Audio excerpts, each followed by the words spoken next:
पंतप्रधान नरेंद्र मोदी आणि मुख्यमंत्री एकनाथ शिंदे यांच्या स्वच्छता अभियानाला उत्स्फूर्तपणे पाठिंबा देत क्रेडाई एमसीएचआय ठाणे यांनी ठाणे जिल्हा हाऊसिंग फेडरेशनच्या सहकार्याने ठाणे शहर व जिल्ह्यातील स्वच्छ गृहनिर्माण सोसायट्यांसाठी आयोजित केलेल्या स्पर्धेतील विजेत्यांना बक्षिसांचं वितरण करण्यात आलं आहे। ठाणे शहरात निवासी संकुले उभारण्याबरोबरच रहिवासी सोसायट्यांमध्ये विविध उपक्रम व सोसायट्यांमध्ये स्वच्छता राखणाऱ्या सोसायट्यांना क्रेडाई एमसीएचआय ठाणे यांच्याकडून प्रोत्साहन दिलं जात आहे। ठाणे पश्चिम येथील रेमंड मैदानावर सुरू असलेल्या गृह उत्सव प्रॉपर्टी प्रदर्शन 2024 या निमित्तानं यंदा प्रथमच ठाणे शहर व जिल्ह्यातील सोसायट्यांसाठी स्वच्छ सोसायटी स्पर्धा घेण्यात आली आहे। त्यात मोठ्या संख्येने ठाणे शहरातील सोसायट्या सहभागी झाल्या होत्या, असं क्रेडाई एमसीएचआयचे अध्यक्ष जितेंद्र मेहता यांनी सांगितलंय। या स्पर्धेतील विजेत्या सोसायट्यांच्या पदाधिकाऱ्यांना प्रदर्शनात रोख रकमेचे पुरस्कार देऊन सन्मानित करण्यात आलाय, तसेच त्यांचं कौतुकही करण्यात आलं। या कार्यक्रमाला अध्यक्ष जितेंद्र मेहता यांच्याबरोबर माजी अध्यक्ष अजय अशर यांची उपस्थिती होती। पुरस्कार प्राप्त प्रथम क्रमांकाच्या सोसायटीला 75,000 रुपये, तर द्वितीय क्रमांकाला 50,000, तृतीय क्रमांकाला 25,000 आणि उत्तेजनार्थ विजेत्या सोसायटीला 11,000 रुपये पुरस्कार देऊन गौरवण्यात आलाय। कई लोगों को रीडेवलपमेंट के माध्यम त्याला माहिती नसते, ते कमी माहिती असताना ते लोक चुकी करते सोसायटीवर। तो त्याला मार्गदर्शनासाठी आपण एक सेमिनार ठेवला होता आणि त्याच्याबरोबर सोसायटी अवॉर्ड्स केला। सोसायटी आम्ही हँडओव्हर करतो डेव्हलपर, नंतर सोसायटी मेंटेन करायचे काम गरजेच्या फ्लॅट ओनरचे असते। तो त्याच्यामध्ये गुड गव्हर्नन्स आणि आपले मुख्यमंत्री साहेबांनी जो सांगितलेला आहे क्लीन सिटी पाहिजे, तो क्लीन सोसायटी हवी, त्यासाठी हे कार्यक्रम होता। आपण फर्स्ट, सेकंड आणि थर्ड प्राइज दिलेला आहे। 75,000 रुपया ट्रॉफी, 50,000 रुपया आणि 25,000 रुपया। नेक्स्ट टाइम हे फर्स्ट टाइम आम्हाला 212 एंट्री भेटली।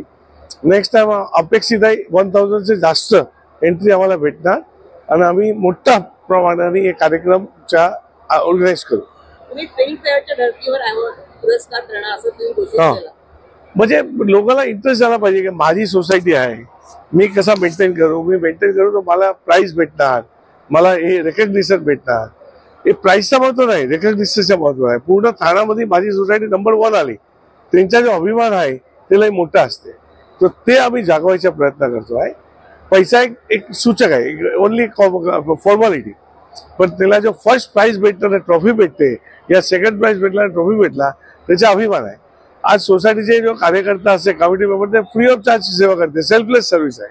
त्याच्या रेकग्निशन कोण करणार? रेकग्निशन आउटसाइडर करणार। ते लोकांनी चांगला काम केलेलं आहे, ते आम्ही सर्टिफाय करू। एमसीएचआय आणि ठाणे हाऊसिंग फेडरेशनचा हा पहिलाच प्रयत्न आहे। आपण जिल्हा स्तरावर आणि ठाणे शहर अशा 2 प्रकारे आपण बक्षिसं ठेवलेली होती, 2 प्रकारे बक्षिसं ठेवलेली होती। ठाणे शहरामधून 210 सोसायटींनी सहभाग घेतला आणि ग्रामीण भागातून म्हणजे ठाणे जिल्ह्यातून शहर सोडून फक्त 25 सोसायटीने भाग घेतला। आणि पहिलंच असल्यामुळे लोकांना कदाचित त्याच्यामध्ये कळलं नसेल किंवा त्यांच्यापर्यंत आमच्या बातम्या पोहोचल्या नसतील, तरी सुद्धा ठाणे शहरातल्या 210 सोसायट्यांचा सहभाग म्हणजे फार काय कमी म्हणता येणार नाही, चांगला, आणि लोकांचा प्रतिसाद चांगला होता। फॉर्म भरल्यापासून दर दिवशी आमचं काय चुकलंय का, आमचे पेपर बरोबर दिलेत का, अशी चौकशी होत होती आणि लोकांमध्ये आनंदाचं वातावरण आहे की पहिल्यांदाच अशा प्रकारचा प्रयोजन आपण या एक्सपो मध्ये केलेला आहे, हाऊसिंग उत्सवामध्ये केलेला आहे आणि यानंतर तो आपण दरवर्षी करणार आहोत। सोसायटीचा नावाजण्याचा हा पहिला उपक्रम आहे एमसीएचआय कडून, पण तुम्ही काय सांगणार, सोसायटी आपल्याला नव्याने करायची असेल आणि तेव्हा मिळत त्रास येतात आणि वेळच्या वेळेला का प्रोजेक्ट तयार होत नाही, त्यावेळेस तुम्ही काय त्यासाठी तुम्ही काय करू? नाही, नक्की 100% की आम्ही आतापर्यंत ठाणे हाऊसिंग फेडरेशनने ज्या ज्या आमच्याकडे तक्रारी या विषयाला त्या लोकांना मदत केली आहे, मार्गदर्शन केले आहे। बिल्डर लोकांना आपण जॉईंट मीटिंग ठेवून मॅक्झिमम मदत करण्याचा आपण प्रयत्न केला आणि तो यापुढेही चालू आहे। आम्ही बिल्डरांच्या प्लॅटफॉर्मवर आहोत, म्हणजे त्यांच्याच बाजूने बोललं पाहिजे, त्यांना असा काही भाग नाही। आमचा हाऊसिंगचा प्लॅटफॉर्म आहे, तो हाऊसिंगच्या प्रयत्नासाठी, त्यांच्या इश्यूसाठी ते पहिलं प्राधान्य असेल। यावर्षी झालेला आहे it's a record for more than 11 years आणि आपण बघतोय की लोकांना घर हवे आहे आणि लोकांनी ठाण्याला प्रिफर केलेला आहे।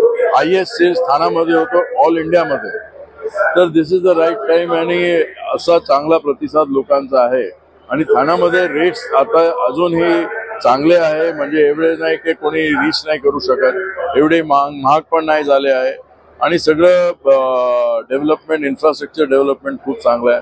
म्हणजे आपला इकडे रिस्पॉन्स खूप चांगला आलेला आहे. लोकांना जे पाहिजे all developers on one platform ते आलेले आहे.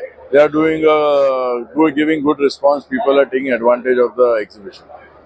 म्हणजे एकच असतो की लोकांना सगळे जे प्रकल्प असतात ते एका प्लॅटफॉर्मवरती बघायला भेटतात. डिसिजन मेकिंग खूप इझी होऊन जातो.